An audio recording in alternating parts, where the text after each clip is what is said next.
All right, another edition of the ALC Sidelines podcast here. If you're watching on YouTube or if you are enjoying us via all the social medias, we thank you for the follows, for the likes, for the subscriptions, and of course for the viewership as well. Remember to like and subscribe wherever you can listen to our podcast here for the Atlantic Lacrosse Conference. We had a crazy the last couple of weeks. With some big-time results that are going to shake up the standings at both the D1 and D2 levels. Today we've got a couple of special guests. We've got the Virginia Tech Hokies D1 team coming in. We've got 4 players from that team joining us. Christian Edwards, Cal Ware, and the Ashley twins, Austin and Alex. Alex had a big game against Liberty, 6 goals in that game for Alex Ashley, as the Techsters went up to Lynchburg and won, beating Liberty 16-12. It's the 5th win out of 6 games that these two teams have played against each other that the Hokies have come out victorious. So congratulations to them. We're going to get into the nitty-gritty details of that game when we talk to our friends from Blacksburg.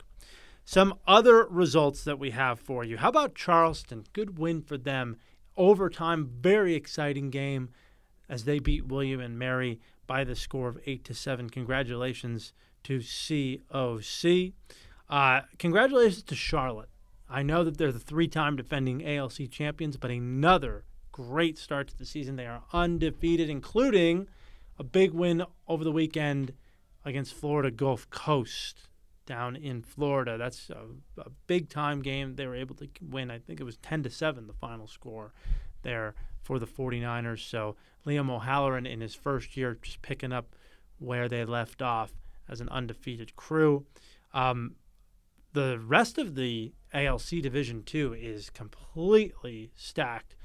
UNCW, Coastal Carolina, Wake Forest, all sitting at 3-1 as of the recording of this podcast. So it is topsy-turvy, man. It is absolutely wild at the top, and we're really excited to see what goes on later down the line at Division II. And hopefully we'll get a few of those teams. There's only 4 spots, fellas, in Lynchburg in April.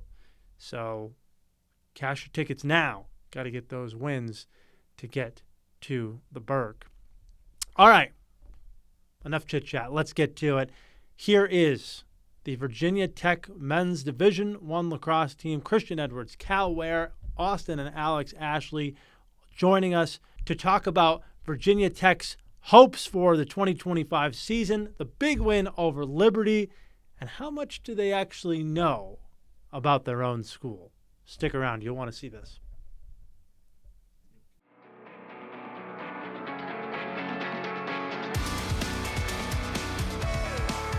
Welcome back to the ALC Sidelines podcast, and we are here with a couple of members of the Virginia Tech Hokies D1 team. Gentlemen, welcome in. We've got a couple of D-poles. We've got a couple of offensive guys who just happen to have the same name, same bloodline.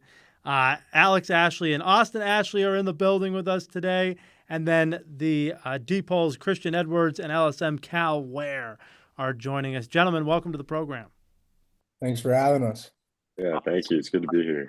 I love you guys having the tournament from 23 background here. How did I got to ask somebody how they got that? That was my background back when I was doing it. So how did you get that? I think we ran out with that ran up to the bleachers, ripped some zip ties off after our last win. Yeah, I can imagine winning in that fashion, getting that excited to rip that off. There's a magical overtime win against Liberty in the finals in 2023. So I'm sure it's a fond memory for you guys. Speaking of that, you guys have had a pretty good start to the year, 3-2 right now, but you started off 3-0 and went to Liberty and avenged last year's loss. So whoever wants to start with it, just talk about, you guys have won 5 of the last 6 against the Flames. Obviously last year's was not, what you wanted, and the season didn't end the way you guys wanted. But what is it about playing Liberty that brings out the best in Hokies? Alex, you want to start? All right, yeah. I don't know. Like since I've been here, the older guys when they talk to us about the rivalry with Liberty, it just kind of like I don't really have any. I never came in with any personal beef with Liberty, but hearing like the older guys talk about them, it just got me going. Like when I was a freshman, and it's just like I'm a junior now, and it's just I've always had the same mentality going in games with them where, it's bad blood, I guess. Kind of going off what he said, it's just a completely different feel on the field. The entire vibe, just in warm-ups, during the game, is completely different compared to any other game. Gentlemen on defense, I was just going to ask you, Christian. I know you like to, you like people know where you are, Yeah. and you had a great fall game, and you had another really nice game in the spring here in the win. What did you guys see defensively and feel defensively as knowing up you were going to have a challenge, not only playing against really good offense, but probably playing a majority of the game? Yeah, I mean, playing Liberty, it's always you go in and know you're gonna have a good matchup, especially with number 8 over there. And then in the midfield, they got a couple guys. So I think our defense takes pride in those matchups, and then as a collective, just kind of sticking it to them and hunkering down as a unit. So I mean, yeah, that's what we like to do. Definitely going off that. You said 5 out of the last 6. It definitely doesn't feel that way because every time we play them, it's always super close. It's always nerve-wracking. You're always just like, oh, it's hard to play them sometimes. You're like, damn, this is really close. But I think going up against their offense, which is well coached, they have some good schemes and some good players. It's always pretty tense and nerve-wracking. But then we kind of get into the game, we get into our groove, and we have a good group of guys here. So I like us. Well, we'll talk about defensively really quick. What was the strategy going in? It seemed like you guys really pack line down on the crease, and then it was really about aggressive sliding out to the shooters, right? I mean, that seemed as if that was kind of the strategy, but I don't know. What were you seeing out on the field defensively?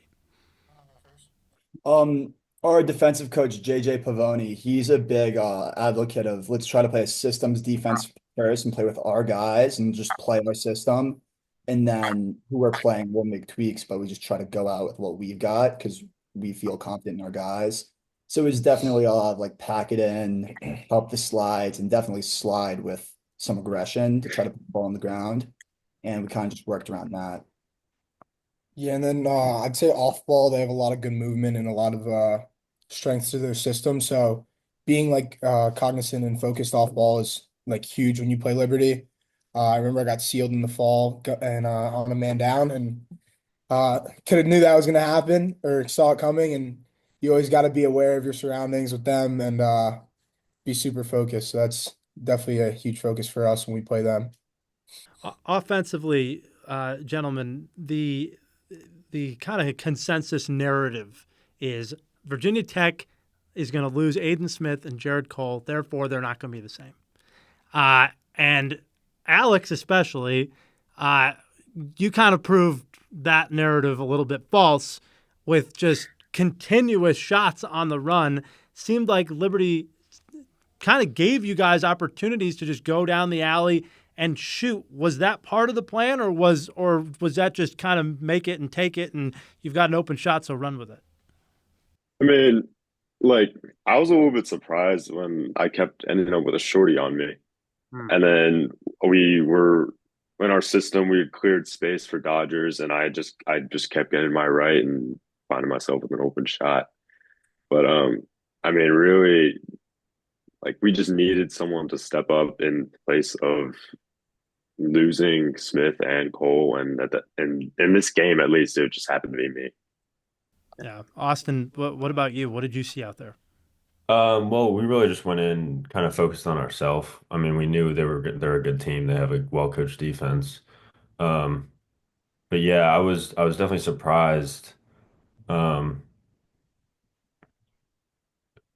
by the ease kind of both of us getting down both alleys.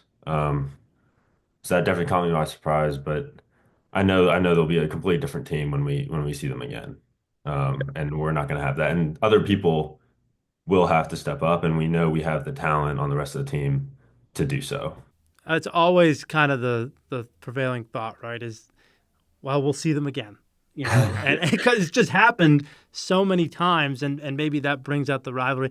What is having the Blue Ridge belt? Like, where did that come from? Do you guys know where that even started and why? But what does that mean? Is it kind of a little WWE-esque going on down here in Southern Virginia? All I know is last year at practice, like a week before we played Liberty, Ponch came to practice and said, "Oh, by the way, guys, we're playing for a belt this week." And we were all like, "That's kind of interesting. It's like a good way to mark our rivalry, I guess." Guys love the belt though, so it's fun to play for and go get after. Just Yeah, I adds a think little bit more to the rivalry. Gives us something material to hold up, and like we won the Blue Ridge Belt this year.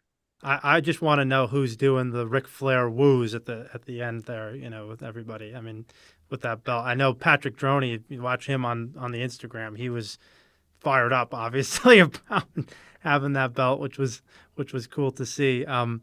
You guys seem like a very tight knit group. Uh, your coaching is also very strategic, and you can see that and sense that.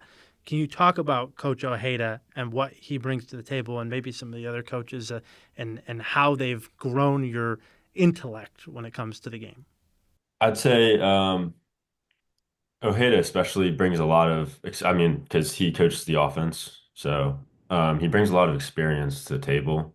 I'm obviously still young and growing, and um, one thing he really preaches is just taking like what the defense is giving you. So I've always wanted to kind of strive for kind of even goals and assists, and that just sometimes just isn't there. And so he's kind of pushed for me to just take the goal, right? When it's take the shot when it's given to you. Don't try and like force something to the crease. Um, so he's definitely been big in like improving that part of my game.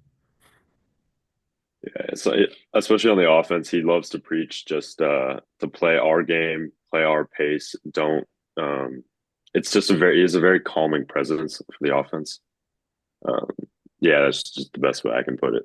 Doesn't let us get doesn't let us get sucked into what the other team wants to do. It's a big part of it. I think he's definitely big on the taking what the other team gives you in general too, like transition or pressing out on Yeah, defense. Definitely very vocal, especially with Christian and I, to be very calm and take what's given and not try to do too much. But he's definitely a big like just preaching discipline and being in control of the situation, and the game will work itself out, which I think is one of his big like things that he loves to preach to us, and it works. Yeah, I'd agree with Cal there. He's definitely reeled me and Cal back a few times. So I think that's a good point there. That he definitely keeps us calm and composed. Um, Transitioning to kind of the next part of your season, you did go down to Florida this weekend, and I know that last week it didn't end up the way you guys wanted. Two losses to Florida State and to Florida on back to back, which is part of the MCLA, right? I mean, your schedule because you kind of have to play those teams, and it happens all the time when teams travel up here. Usually they play you guys and Liberty, right? So, um, with last week's schedule and the weather, did you guys get a chance to even practice? And did you guys feel like you feel like your bodies were ready for that game, or was it a little bit of fatigue, you guys think? Obviously, last week had its impacts, but credit where credit's due. FSU and UF are both very good teams, and they came out and played better than us. And I think they were deserving of both of those wins. Obviously, like it doesn't help that we didn't get to get on the field last week, but you play the team in front of you, and they certainly played better than us last weekend. I think in addition to that, like we knew what we had to do. We had our scouts up. We watched film, and at the end of the day, we just didn't execute down there. So I mean, like Cal said, they're two very good teams, and if you show up on an off day with either of those teams, they're gonna beat on you. Mm, Yeah, I think they put it perfectly. They just showed up and executed better than we did. mm. I got nothing to add. Alex is right there. Sure.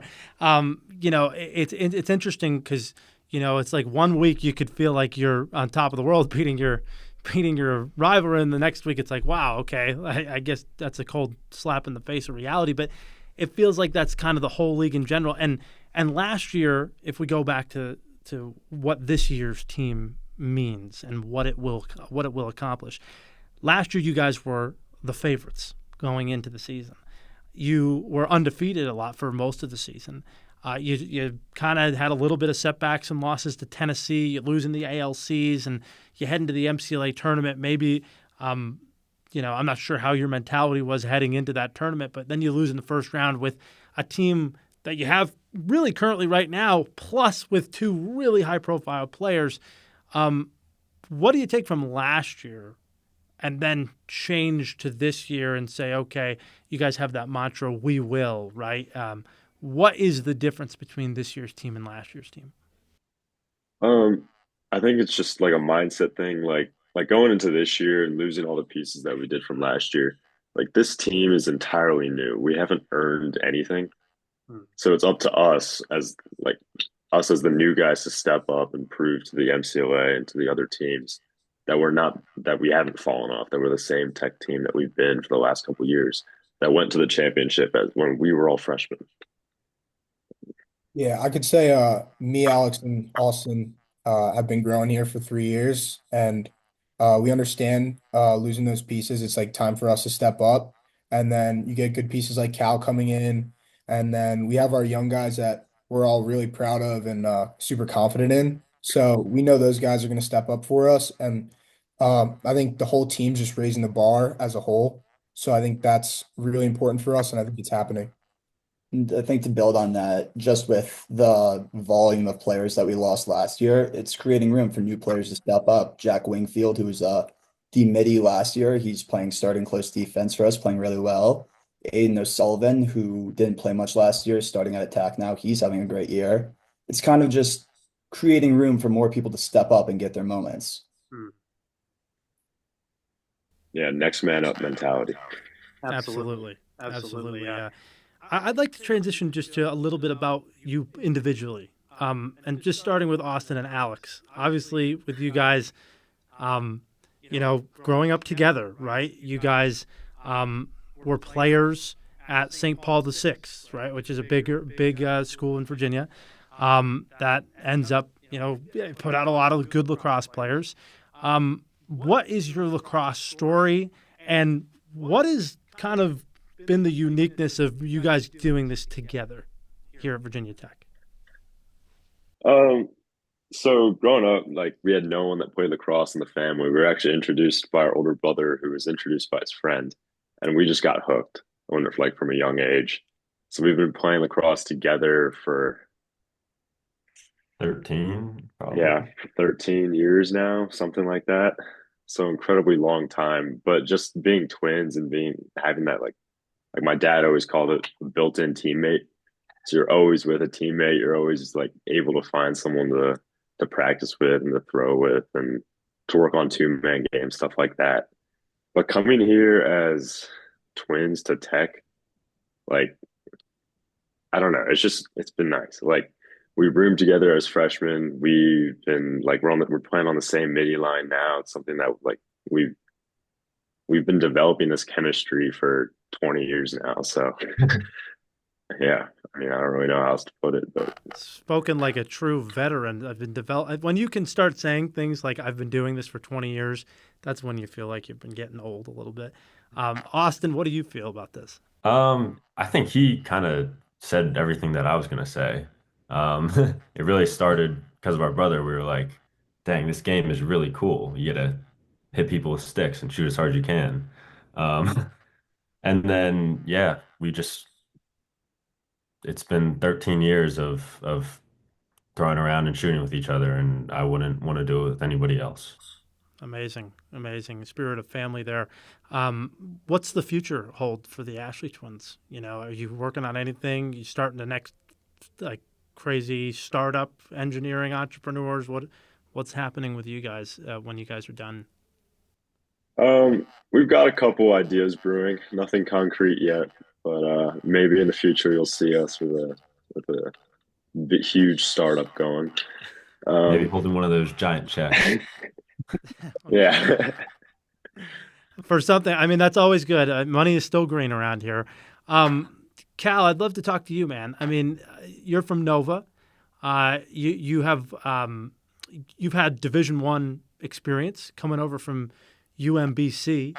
Uh, kind of talk about your lacrosse journey, how you got started in the game, and how it's led from NCAA Division One lacrosse to playing in, the bright lights of the MCLA, I guess you could say. Well, my lacrosse journey is a bit interesting. It started the same way as the Ashleys. I got into the game from my older brother, Ben, and I grew up, I was initially a hockey player, so it was hockey and lacrosse at all times. And I decided that I wanted to, I mean, had more options to play lacrosse, didn't have anything going for hockey, but went to St. Stephen St. Agnes in Virginia, 2 state championships, one against the Ashleys senior year. But no, I decided to go to UMBC to play lacrosse, and it wasn't the place for me, which happens to a lot of people. And when I decided to transfer, I initially was going to come here to play club hockey, and my mom had to convince me to go to a interest meeting for the lacrosse team. And I kind of just sat down, and like the Ashleys were there. I remember Chris was there, and everybody was like joking around, like having a lot of fun. You could kind of just feel like how close the team was, which speaks to Coach Ponch's culture here. And I kind of just had a moment where I was like, I think I want to keep playing lacrosse. So tried out, made the team, hung out with the guys, and it was just, I think I'm very happy and I've ended up in the perfect place for myself. I think that the MCLA, especially in the ALC with a really competitive conference, it's not too unsimilar from Division One, where you're playing every day. It's a lot of work. You're close to your teammates. But on the other hand, you kind of have a bit more free time to do other things that you like to do. So it's a good balance, I think, but worked out. Did you have any siblings that played lacrosse as well? Yes, my older brother He Ben, said, knowing the answer already. yeah, my older brother Ben does play at the University of Virginia, and my younger brother is I think he's going to be the best player in the family. He's 6 foot, seventh grade, LSM and defenseman. So he's the one to watch for sure. Okay. But no, lacrosse family, definitely. All right. So he's on Tewaaraton watch for like 2030, pretty Yeah. much. Yes. Okay. Fair enough. 2034. 2034. Write it Got it. down. We'll mark it down there. Uh, Christian, how does a kid from New Jersey, who I believe you have a football background, right? Yeah.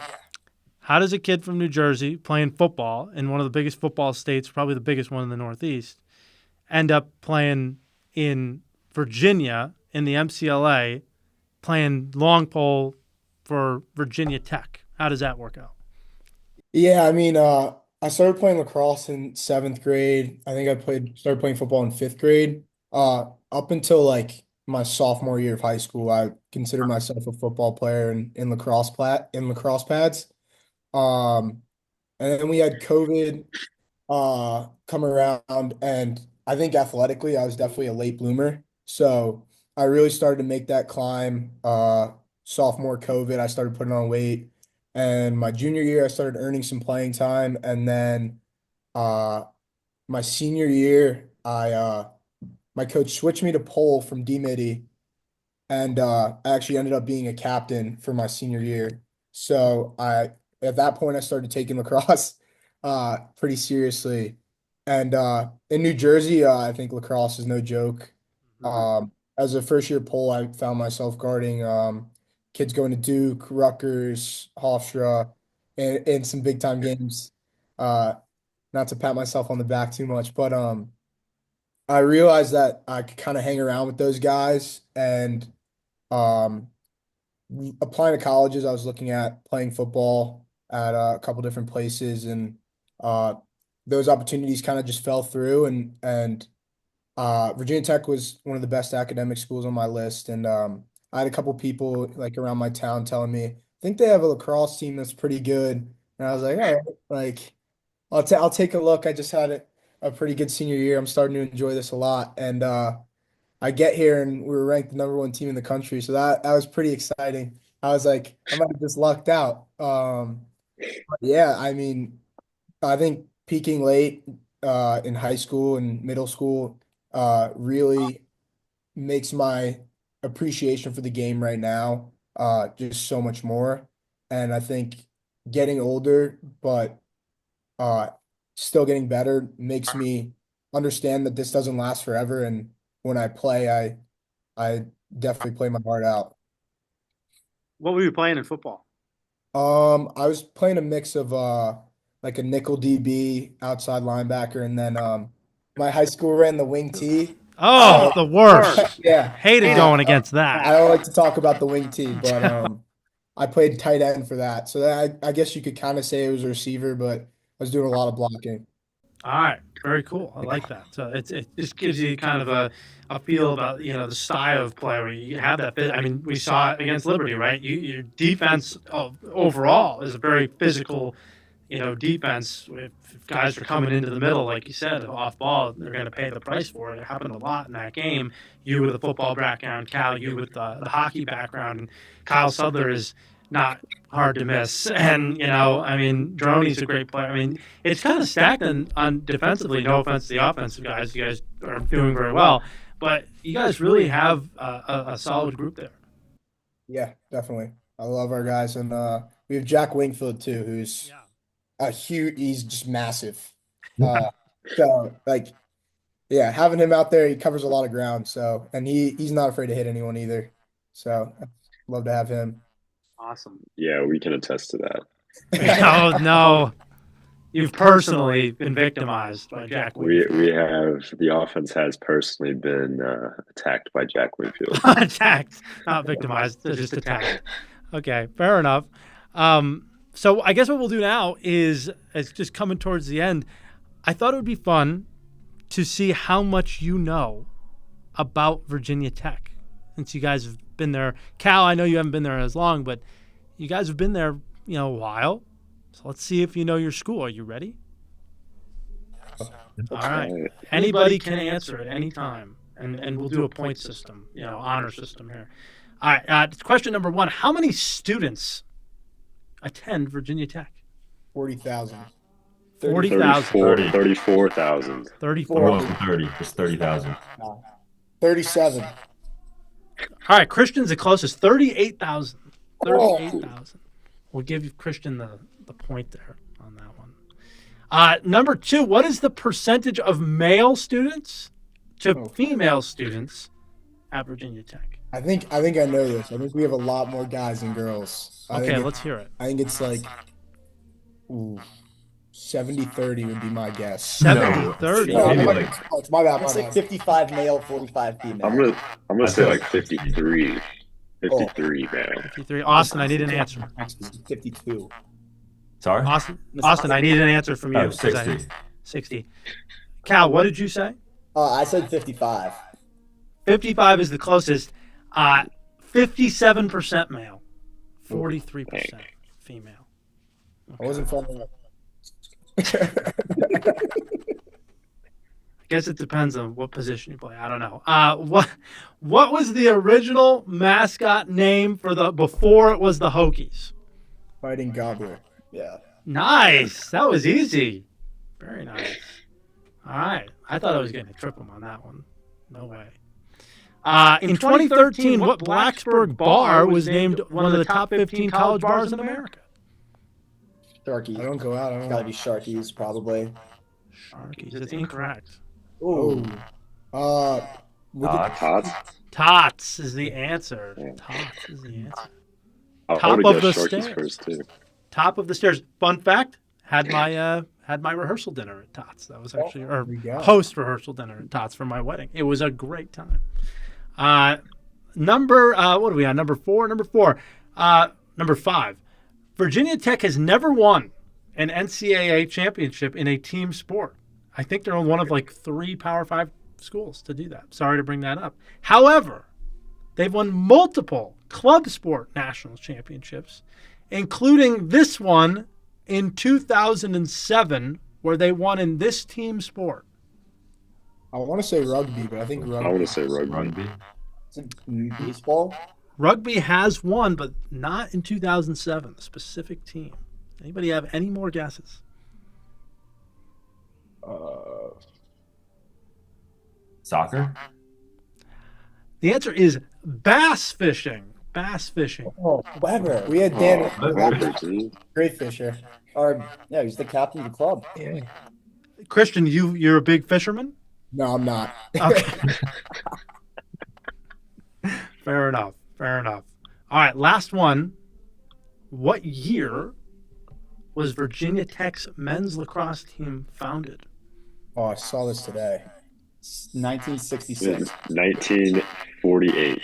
Bingo! Alex Ashley gets the last one. That's not bad at all. In fact, NCAA team from the 70s to the 90s to about 95, I think it was. So in a varsity sport. So there you go. So 1948 was the first Virginia Tech men's lacrosse team. So we're coming up on like 80 years of tradition here, which is so wild. A long time. Yeah, it's very true. It's very true. Okay, so you guys coming up next in your schedule. Obviously, you've played a bunch of tough teams already.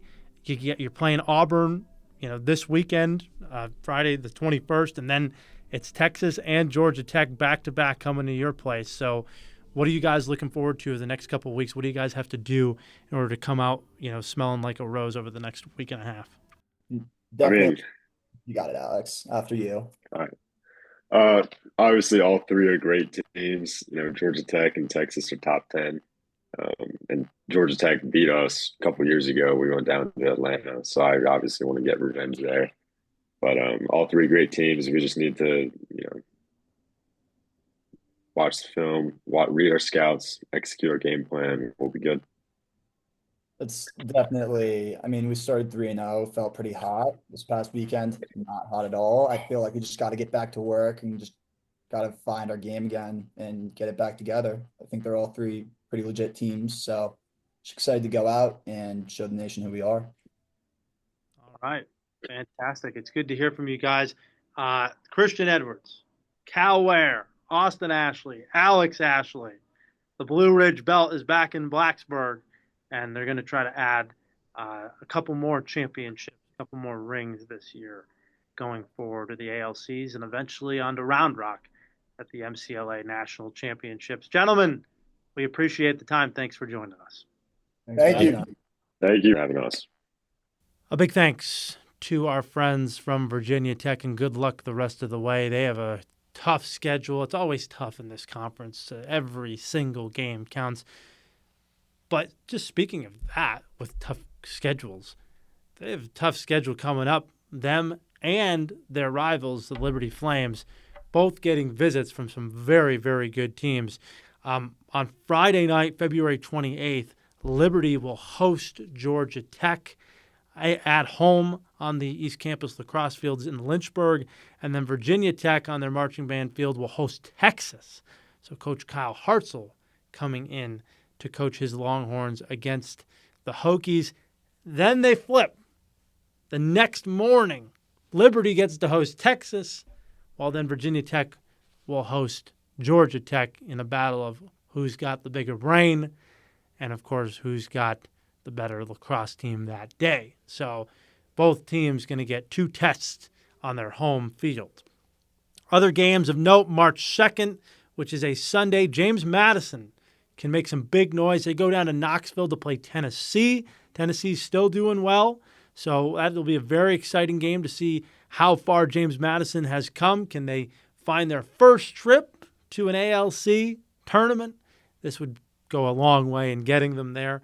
March 8th, Virginia Tech at Chapman in a long trip out to Orange, California. That's going to be a tough trip for the Hokies, of course, but They play one of the toughest schedules in the country to get themselves ready and focused and molded for a championship run in April and May. And then Kentucky are going to go play at West Virginia on March 9th. So you're not going to want to miss that one either. Plenty of games to watch in this conference that is, yes, young, but very, very vibrant. So I think that's going to do it for us here. Remember, we've got the Instagram at Atlantic Lacrosse Conference that you can watch this and see some of the social media highlights of it. We've got the X at Atlantic LC. So please follow us there on X, and then on YouTube, ALC Sports Network is where you can find us. Like and subscribe to make sure you're not missing out on any of our content that goes up on that YouTube channel. So for our producer, Andrew Musser, I am Dan Zumpano. Big thanks to Virginia Tech as well for joining us, and we'll see you next time on the ALC Sidelines Podcast.